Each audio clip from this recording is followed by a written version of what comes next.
In the early spring of 1942, a brave group of men under the command of General Douglas MacArthur were making their gallant stand against the Japanese forces. Remember Pearl Harbor, we were at Corregidor, and remember Bataan are slogans we'll never forget. We'd like you to meet some of the men who, better than anyone else, know the true meaning behind those words. These are the men who were forced to lay down their arms during the hectic days of siege at Corregidor, Bataan, Subic Bay, Clark Field, and Manila. These are the men who for nearly 3 years were imprisoned in a Japanese concentration camp. Some of these men were forced to make the infamous death march and were fortunate enough to come through it alive.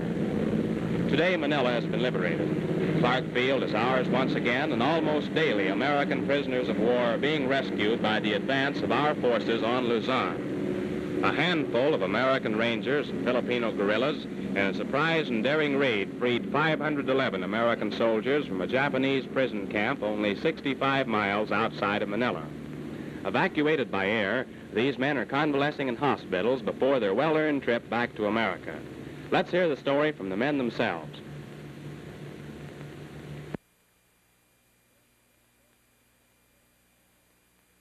According to bunk tag, you're Robert Bell, is that right? That's correct. And Travis here tells me you're from England. Yes, that's all. How does an Englishman get in with all these Americans anyway? Can you tell me why?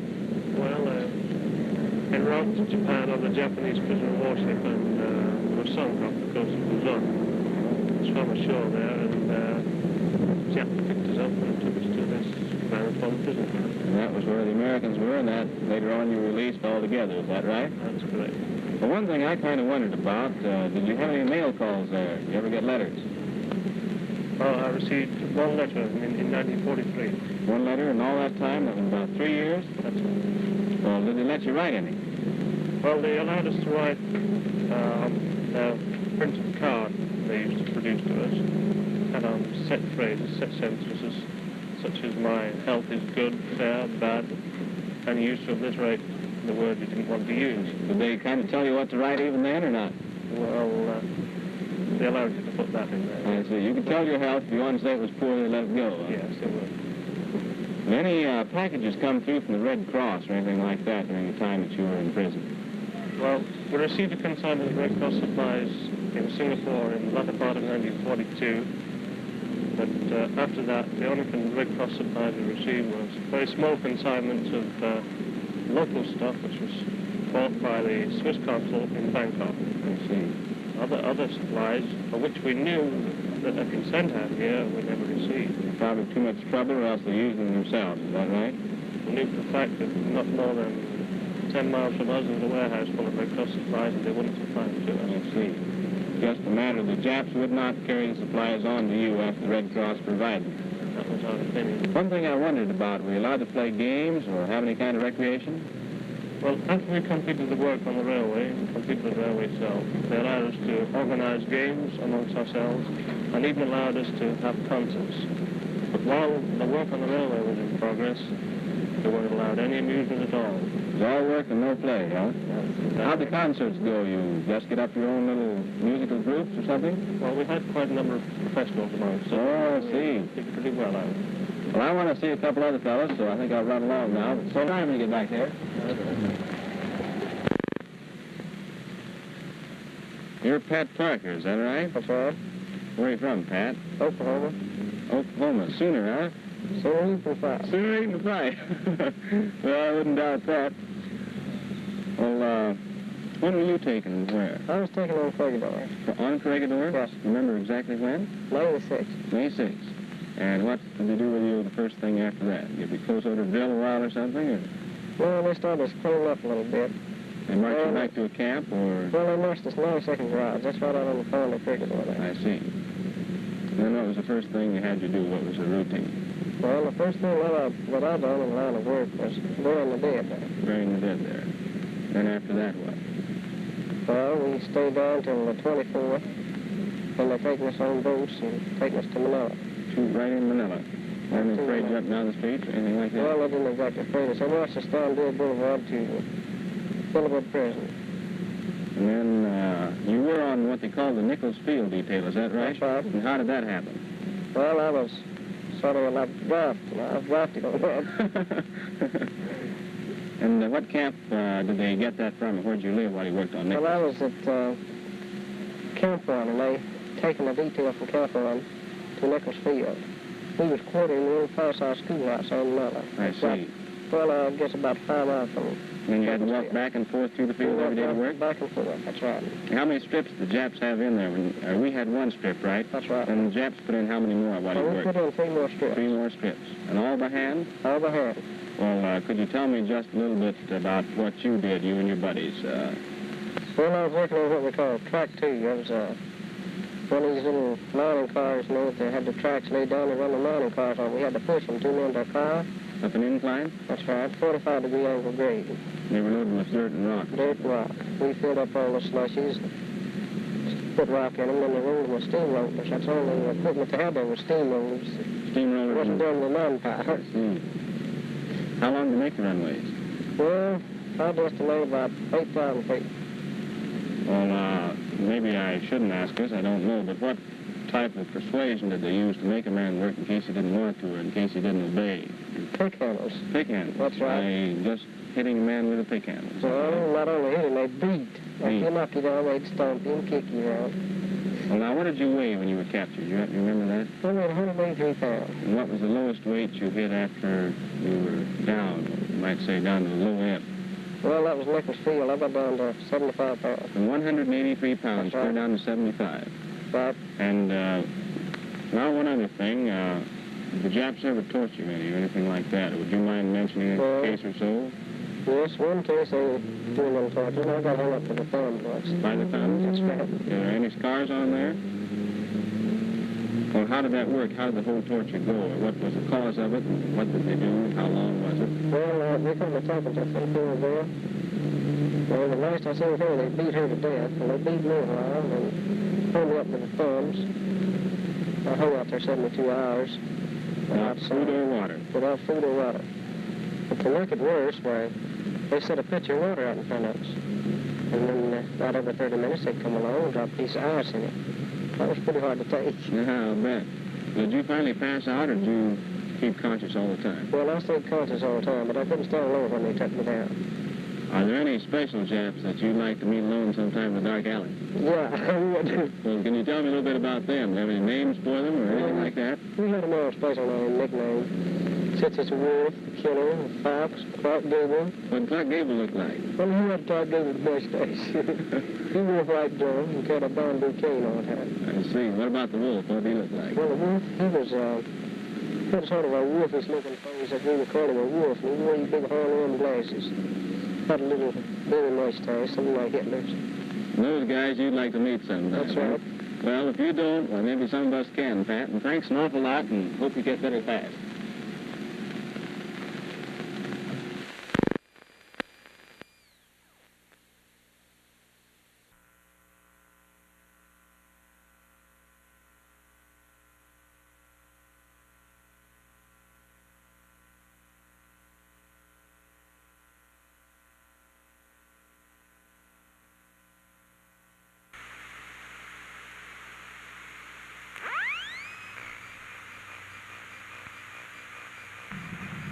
Folks, to see you, this is my buddy, Don Smith. Don, how you Smith, doing? happy New Year, Don. Right. Where are you from? Boulder, Colorado. Colorado? Right. And you? Albuquerque, New Mexico. Albuquerque, New Mexico. Now, as I understand it, both you fellows were forced to make the death march after you were captured. That's right. Now, how did that start out? Would you tell me a little bit about it? Well, after the surrender, we stayed in the sun for about a day and a half, and then we started marching to San Fernando. That was our goal. We marched for 3 days and 3 nights, and, well, the bad part about it, we didn't have no food or water. The only water we could get was upper Carabao waters and drainage ditches and stuff like that. And even though the Filipinos tried to give us food, the Japanese wouldn't let them. And several times they bayoneted women and children trying to give us water and food. But then we finally made it, thank God. And that was about, from there on we was transported to a prison camp in boxcars. How many men do you suppose you lost? Do you have any idea while you were on this march? Well, I'd say we lost about, on the group I was in, there was 800 men. I'd say we lost about 150. 150 out of the 800. they fell out of line and they were bayoneted, most of them, you see. And how much weight did you lose? Do you have any idea at all? Well, I was weighing about 160, and when I arrived at camp, I was weighing about 118. 118. What's that much in the 3 days and nights? Much sun, I suppose, all the time. No sun, no water, fatigue, and what made me lose the weight, I suppose. And how long did you stay in this camp? Well, we stayed there about 2 months, and then we was taken to the #1 camp at Cabanatuan. And that's where you met your friend here, Don, is that That's right? where I met Don. And what kind of work did you do there? Well, we was mostly doing work around the camp, trying to fix it up so we could live in it, sanitary and stuff like that. What did you consider to be the worst feature of the whole 3-day march? Well, it just seems many of my friends, that is, couldn't make it. When they couldn't make it, they were killed. And if you fell out and tried to help any of them, you received the same treatment. Not so many of them got away with it. Now, did the march last 3 days, and then you were loaded in the boxcars and taken to O'Donnell?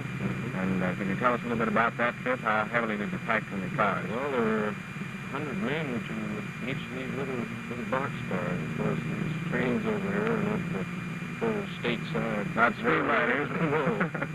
And we were packed pretty close in there, put us down, locked the door on us, of course, so we couldn't get out. How long were you in that car that way? Well, let's see. We got on the train about 1 o'clock, I believe, something like that, and got off about 5:30, I believe. Pretty well packed in there. 100 men in a little boxcar like this. That's right. Hardly standing room, right? No, there wasn't. 2 or 3 men passed out, and no place to fall, of Place to course. fall, so they couldn't pass out. That's right. Did they unload you out of O'Donnell? No, a little town called Tarlac, and it's 7 kilometers, I believe, from there on in camp. You walked on into camp, and then what happened after that? Well, we had to sleep on the ground or we could find a place. No food there for 2 or 3 days, no water either, except what was in the river, and they told us that it had a lot of dysentery in it, so we couldn't. Then really you didn't have food for almost a week or so. That's right. Yeah. That's right. What was the toughest personal experience you can remember that you had during the time you were in prison? Well, I believe the water was about the toughest situation. I think you can go a little longer without food than you can water. You should know. Oh, I should. Well, what did you have to eat during the time you were in prison? What was your diet? Well, mostly it consisted of rice and greens, a little salt once in a while, very little of that. And that would be food you would probably grow on the prison grounds or something like that. That's right. And what about recreation? What did you fellas do to kind of pass the time when you weren't working? Well, we had games of our own. We could play. We had a few decks of cards and AC-Juicing, things like that. Were you ever tortured personally by the Japs?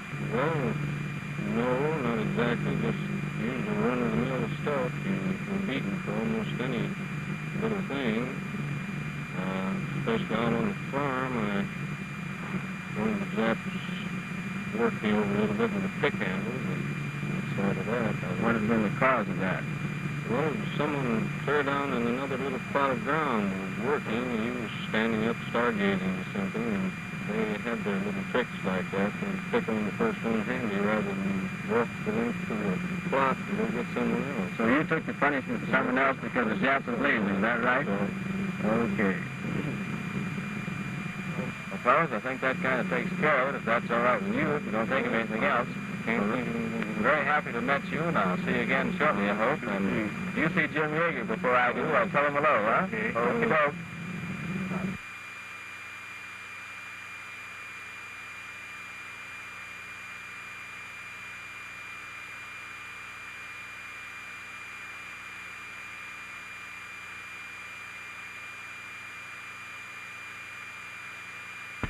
Your name is, Oliver Wetzel. Oliver Wetzel. Where are you from? Iowa. What part of Iowa? Spencer. Spencer. Well, that's northwestern, right? When I came in a moment ago, I noticed you had a scar on your leg. Would you mind telling me how you got that? Sure, I got it during a bombing raid on Fredericksburg. Bomb miners and killed a bunch of rock from just 4 fighters. And then how was it cared for? Well, I was taken care of in the hospital and regular before we moved to prison camp, and then our own doctors cared for it again. After you were taken a prisoner, our own doctors took care of it, right? Right. Well, if you get back to Harold before I do, I'll say hello because I have to know myself. Sure will. So long.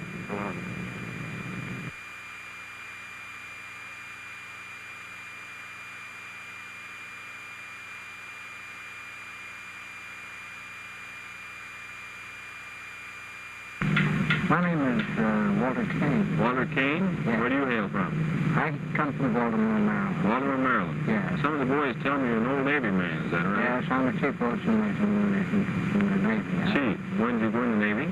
1912. 1912. Yes. Well, now, what I'd like to know a little bit about is your release, the circumstances surrounding it.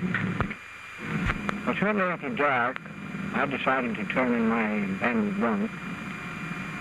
I went in the barracks and sat on the ledge of the bunk and started to take off my shoes. Suddenly a lot of shooting started, and when I thought the end had came, I was under the impression that it was a massacre, which some of the old-timers, you know, we sort of expected that. Well, I hollered to some of my friends to get up and take cover, and I bolted out of the door, and I can't see very well. However, I found a ditch, not the cleanest one in the camp either, and I dived into it. A few minutes after that, I heard the voice of Americans hollering, "Grab your wounded and hit for the main gate." Then I was quite sure that our American boys was in the camp. And, well, I can't see very well at night. In fact, I can't see at all when it's dark. And one of the rangers grabbed a hold of my arm, and he led me through the camp. And on the way through, I stepped on something that felt like a body, and I said, "Oh, I walked on somebody." The ranger said, "That's just a Jap, come on." So he led me on across the road and into the brush, and I fell down many times, and dragged him down with me, but he hung on to me, and then he turned me over to a guerrilla woman. And, well, we got into the brush, and I was falling and stumbling over everything, and the boy was hanging on to me just like a leech, and finally got into a banana grove, and, well, we ran into an ambush there. The bullets were flying in every direction, and the boy finally found a hole, and we crawled into it, and then I had to take off my clothing. I had a white shorts and a short trousers, you know, and well, I had to take them off, and I went through the brush naked. You know, I just tore myself to pieces, but I managed to get along all right. There at the heavy part of the firing, I tried to get the Filipino boy to go and save himself, and I was willing to go into the brush and try to hang on until morning and then work my way through some way, and couldn't get rid of him until he... He's right there with you all the time. Boy, he hunted right to me. You have a lot of respect for these Rangers and these Filipinos, but now... Oh, boy. You can't beat them. Well, that must have been quite an experience, and certainly thank you a lot for telling me about it. Oh, you're quite welcome. Look this way.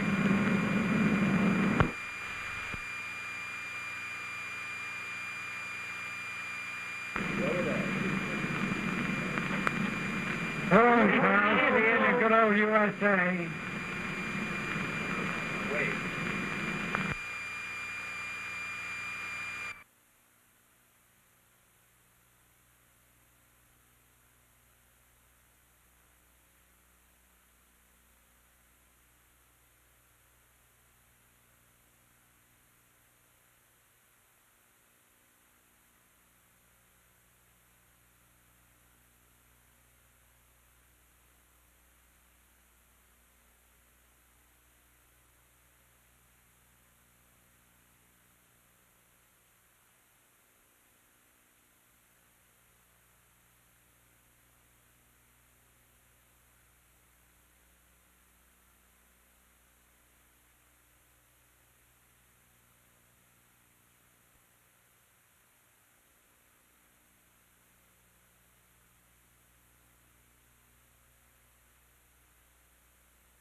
It is impossible for us men of Santa Tomas to ever pay sufficient high tribute to the American women who have been prisoners with us here.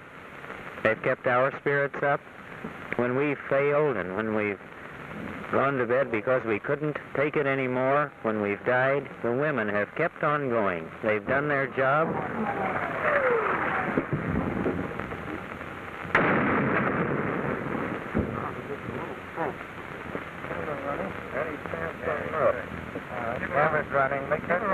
The women have done their job here in Santa Tomas, and it has been a wonderful job. As a matter of fact, some of them, when the American soldiers came in, could hardly believe that those women had been interned all this time with us. They still looked so healthy and so strong. One of the finest examples is Mrs. Isla Mae Chalik, and she's had a tough time too. Her husband, a lieutenant in the Air Corps, is a prisoner of the Japs, but she hasn't seen him for a long, long time. She knows not whether he is alive or dead at the present time. Isla Mae Chalik is from Tulsa, Oklahoma. Isla Mae, you're probably the best example in this whole camp of how American womanhood has managed to stand the rigors and atrocities of internment life and still get by, still looking healthy and, can I say, even beautiful after all of this. Tell me, what is the secret that you women have had? Well, I should say American willpower, because we knew that nothing would give the Japs more satisfaction to break our spirits or morale. And I would hate to admit that a Jap had been able to do that. Well, that's really some psychology. You weren't here all the time, were you? No, I came in July the 2nd from Corregidor. Oh, you were on Corregidor? Yes. You came in at the time all those fine Army nurses came in? Yes, I came in with the nurses. Well, what was your reaction to Santa Tomas life at the time? Well, after what we had been through over there, it seemed like paradise at first. And after being here, shall we say 10 days or 2 weeks, we soon realized that it was only due to the Americans' initiative and organization of the camp. You're quite right. We made this camp in spite of the Japs. We did everything for ourselves. In the first 6 months when you were not here, yes, we even fed ourselves.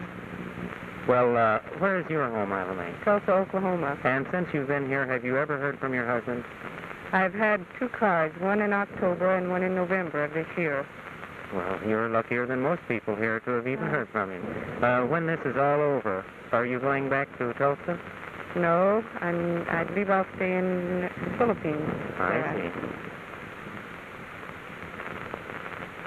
see. Among our junior set here in Santa Tomas is the daughter of Roy Bennett. Mr. Bennett was editor of the Manila Daily Bulletin, and the daughter, Joanie, has been with us for some time now. Joanie, how old are you? 11. You're 11 years old? I'll be 11 March the 11th. Oh, well, you're one of the lucky girls then. Your next birthday is going to be celebrated in liberty and freedom. It must make you very happy. How do you like the food here? I love it. You love it now. 1 week ago? Not so good. Not so good is right. Aside from the joys of liberation that have come to us, there have been some other almost miraculous things happen. As an example of those miraculous things, there were separations. Anyone of the American community who did not come into Santa Tomas eventually, we took for granted was dead. We had heard from time to time that some of the boys got away and got back to the States, but we could never know.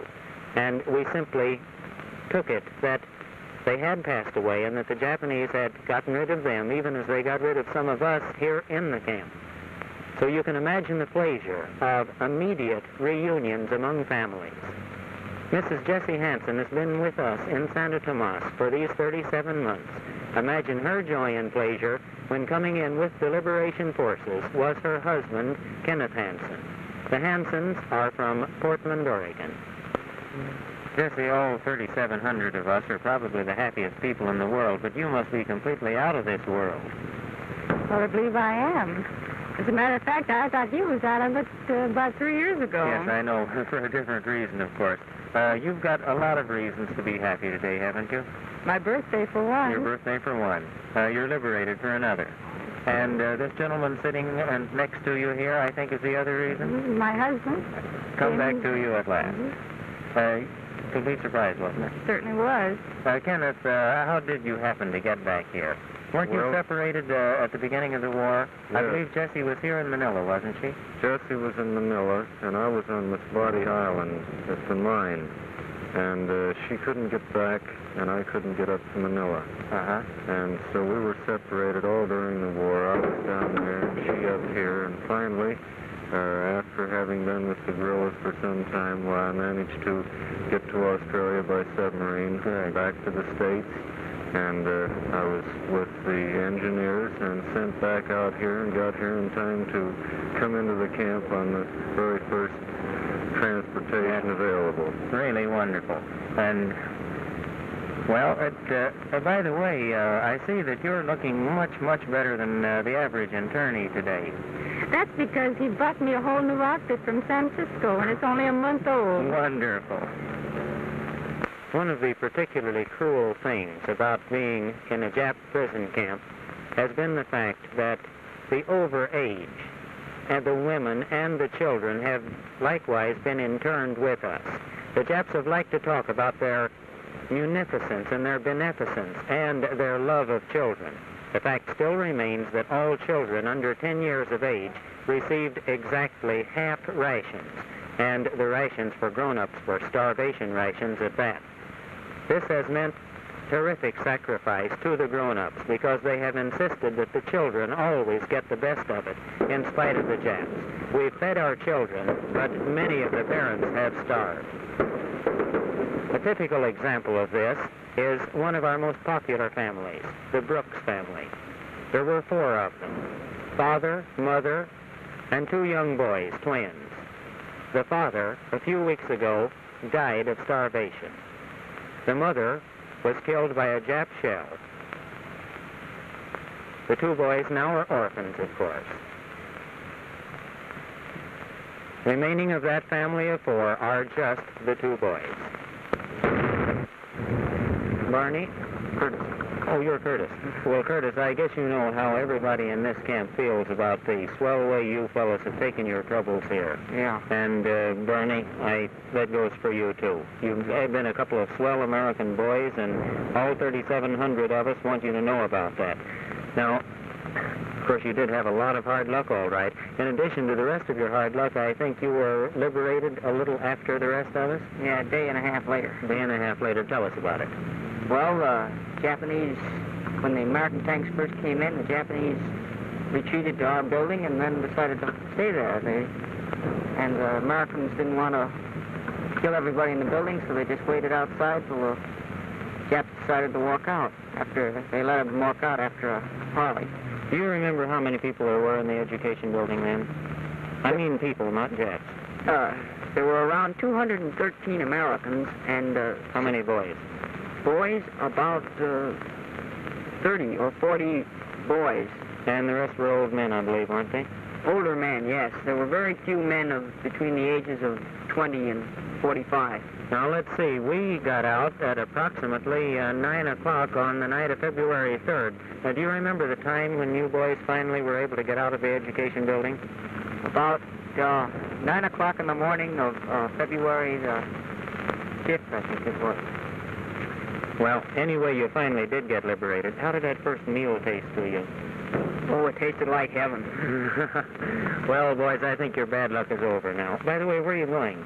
We're going back to Wellsboro, Pennsylvania. You have relatives there? Yes, my uncle on my father's side. Uncle on your father's side. How about your mother? Any relatives on her side? Yes, she has a brother and a sister in New York. Well, you'll have banana splits and plenty of fruit and plenty of real food back there, and this will all be just a bad dream to you after a while, boys. Yeah, I hope it'll be that way. Well, good luck to you, and I think that we can all say thanks to the American forces that came in here and liberated us before it got even worse than it was. Yeah.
Well, we're finally on our way after more than 3 years under the Japs, aren't we? It seems incredible after waiting so long. Doesn't it, Bill? It has been such a long wait. It surely has.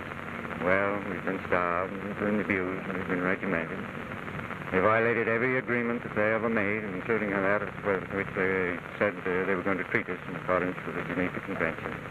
But we're finally free, and we're on our way home. And that means more than anybody will ever know except if they've experienced it. Absolutely. It's a great day, one of the greatest days of our lives, to finally be free and on our way back home again. We've gone through so many strange experiences. Yes. Sometimes it seemed as though we were down in the depths beyond recall, and then we got to the heights above anything we've ever expected, and now we're going to live again. That's right, one of the happiest moments of our lives. Absolutely. I suppose one must go through the depths in order to appreciate the heights. Yes. And then to come to sort of normal living again, we'll keep saying, do you remember? Do you really think we ever really experienced those things? Did we really go through all of that? Well, Are we the same people again?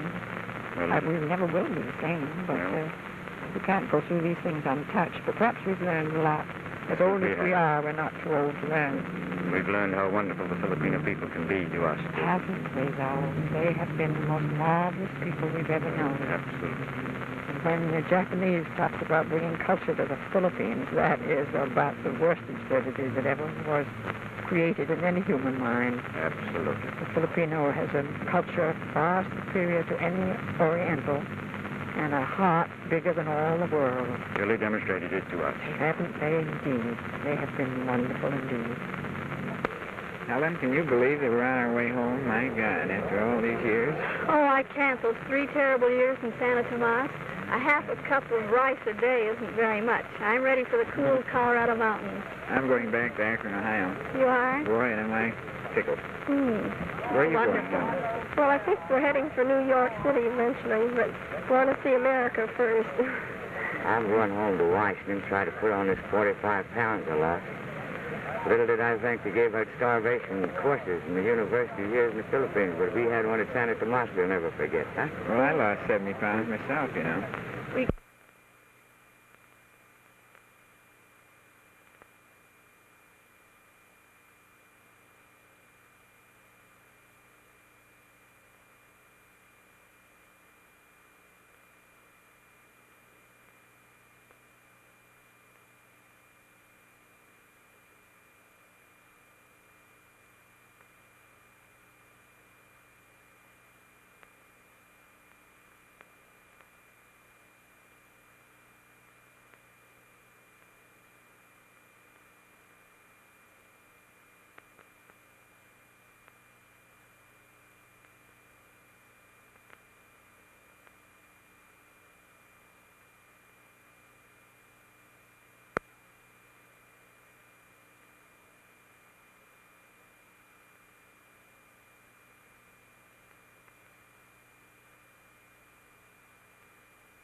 Mrs. Doreen Garwick, Garwick,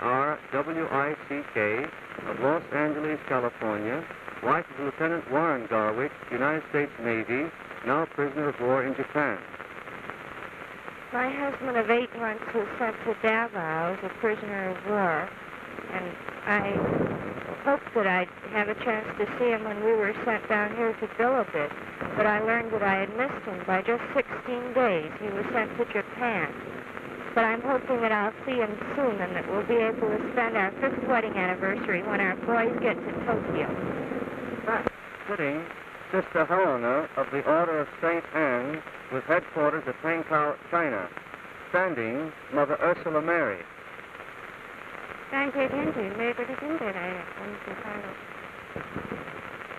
Sister Helena has just said in her native tongue that she thanks God for the arrival of the American Army.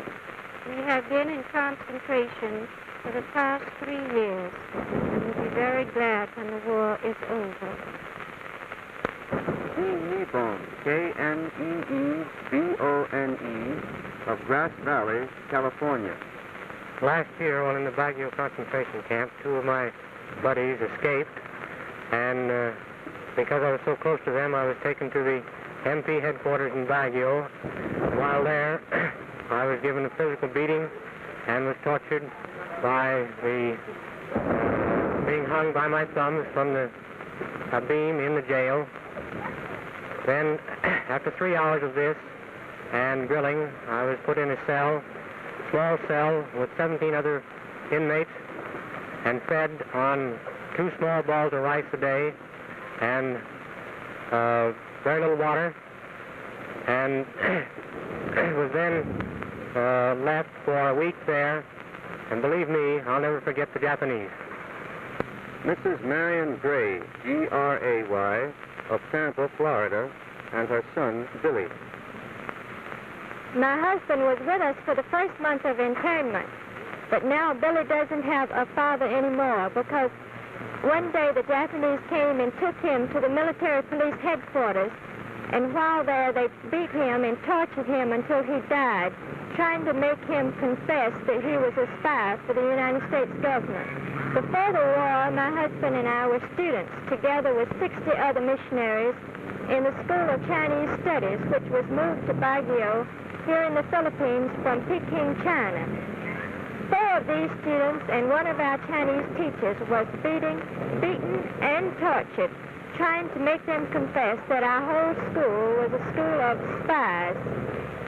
My husband died, and the others fortunately recovered. Billy and I are so happy now that the Americans have come and that we soon expect to go home to the States. Billy knows that his father's in heaven, and he almost thinks that America is heaven from the way we've described all the good things there. Good.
This is Liberation Day plus 13. 2 weeks ago today, the civilian internees of Los Baños prison, 21 miles south of Manila, were liberated under the most dramatic circumstances in the history of this war.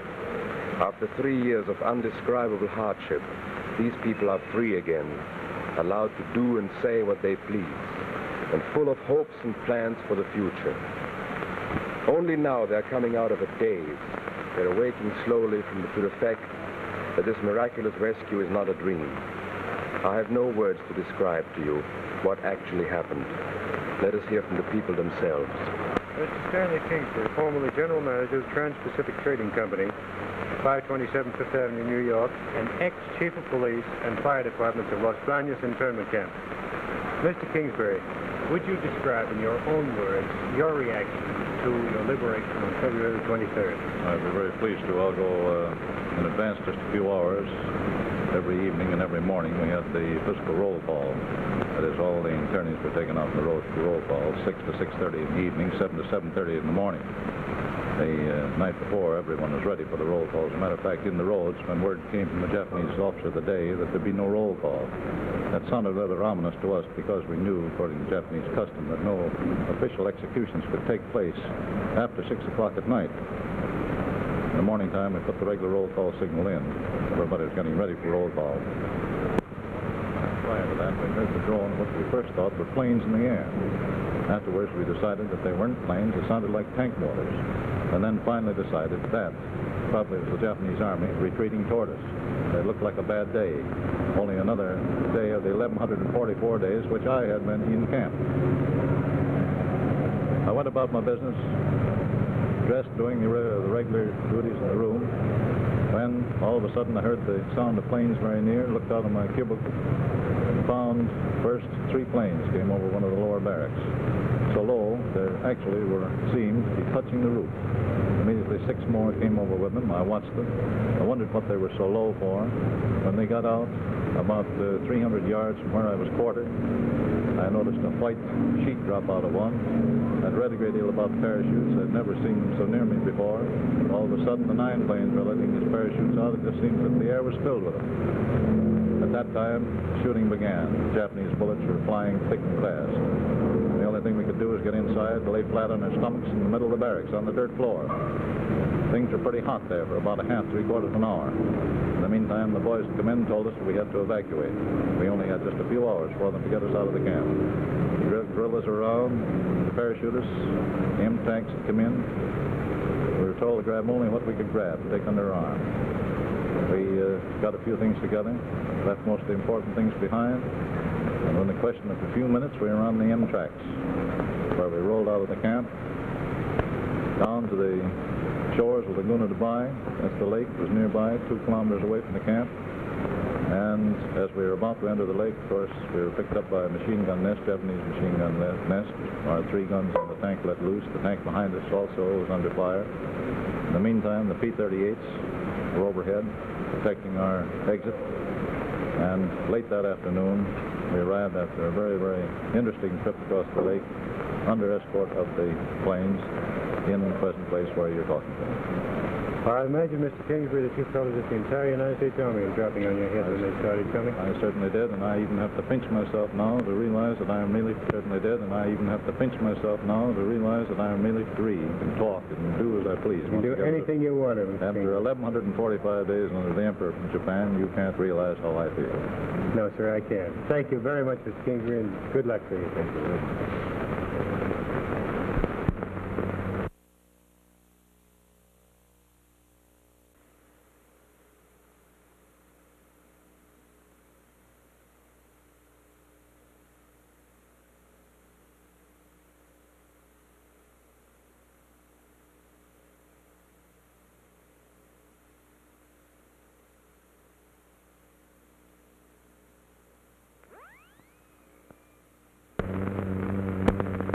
Many wonderful things have happened since the liberation of the people from Los Baños. Families have found each other, and old friends found out that they're still alive. One of these incidents I'd like to introduce to you now. This gentleman here is Reverend Leopold Damrosch, a grandnephew of the famous composer and conductor Walter Damrosch. And the soldier here on my right is Nat Davenport, son of the famous movie actor Harry Davenport.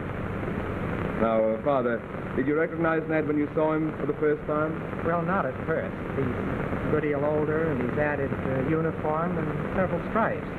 How about you, Nat? Well, I consider it very inconsiderate. Father Damrosch to make me chasing halfway around the world to find him. When I did catch up with him, I was awfully glad to see him. Well, Ned, I've never been so glad to see anybody in my life. Well, except those paratroopers that dropped in on us at Los Baños. Well, tell me, speaking of paratroopers, what do you think of the American Army? It looks like a pretty fine army. How do you like our new machines and gadgets and techniques? Oh, it's wonderful. I imagine on the receiving end it is rather wonderful, too. And that's the end to be on, I'll tell you. Yes, I can imagine that. How long is it you haven't seen each other? It must be pretty nearly 12 years, isn't it? About 11 or 12. 11 or 12 years. Well, why don't you shake hands and keep it up?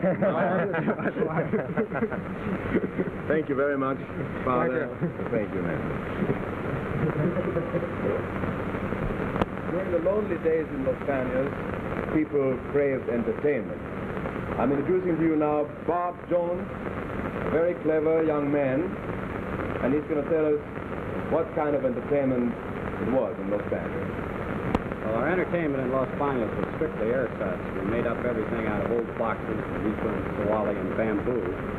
We had to make the best of what we could, and in my case, for instance, why, for lack of a trumpet, I had to imitate one. I wonder if you could show us a little bit of that. All right, I'll try imitating Clyde McCoy's Sugar Blues. Okay, go ahead.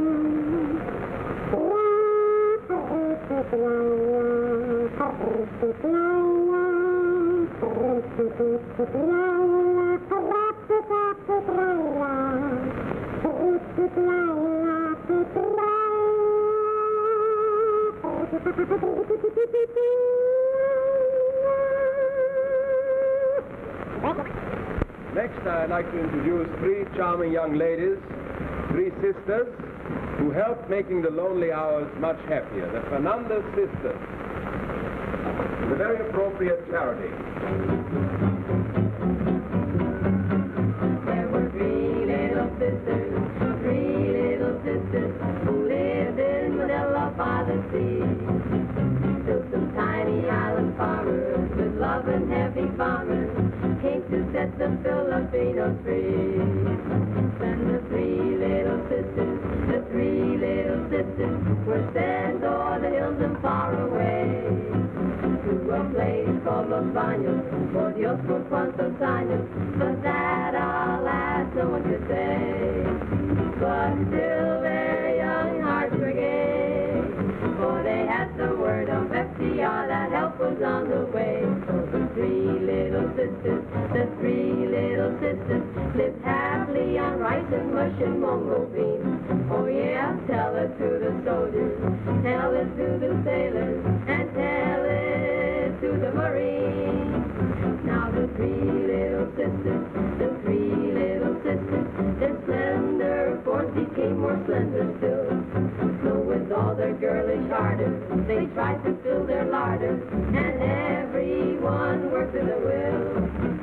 Till the three little sisters, the poor little sisters, at last had nothing but camote greens. And with empty hearts and tummies, they sat all day like dummies, and lost all faith in the Marines. But then at last came a day when the sky was filled with things and it could not explain away. Then the three little sisters were happy again and filled with joyous dreams, waiting for the soldiers, waiting for the sailors, and waiting for the Marines. Thank you, Fernandez sisters. Next, I'd like to introduce a very charming young lady, Miss Georgette Kramer. Miss Kramer, when did you leave the United States? Now it's 2 months old. And you can hardly say that you've ever been there. I understand, Miss Kramer, that you were wounded by a stray Japanese bullet during the liberation. Would you care to describe that for us? Well, there really isn't much to say, except the bullets were flying right and left, and we were so excited we didn't know what to do, so we lied down on the floor and put a mattress across our midriffs, and before we knew it, we were hit. The bullet went through my design and my abdominal wall and into my friend's hand. Then we were rushed to a hospital and then put into a tank. Were there any other internee casualties? Yes, one more girl. Was she seriously wounded? She was shot through the hip. Tell me, Miss Kramer, what are your plans for the future? I really don't know. There's so many things I want to do that I can't make up my mind. Say something too! Sister wants to say Well, what do you want to say? What do you want to do? The United States. You mean you want to go back to the United States?